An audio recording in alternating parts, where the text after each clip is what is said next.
qachondir men haqimda yomon gap eshitsangiz, bilingki, ularga men qachondir yaxshi munosabatda bo'lganman, lekin ular buni sizga aytishmaydi. Meni nima deyishlarini juda ham yaxshi bilaman. Bu menga og'riqli emas, lekin o'zimdan so'ramasdan turib shu gaplarga ishonayotganlar og'riq beradi.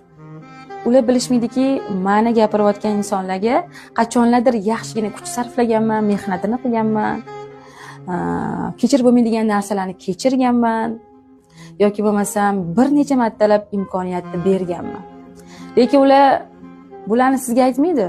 Ular qanaqa qilib tashlab ketganimni, qanaqa qilib voz kechganimni aytishadi, lekin aynan nima meni majbur qilganini aytishmaydi. Ular meni qanchalik yomonligimni aytadi-yu, lekin o'zini qanchalik yomonlik qilganini aytmaydi. Qaror qildim hech kimga hech narsani isbotlamaslikka.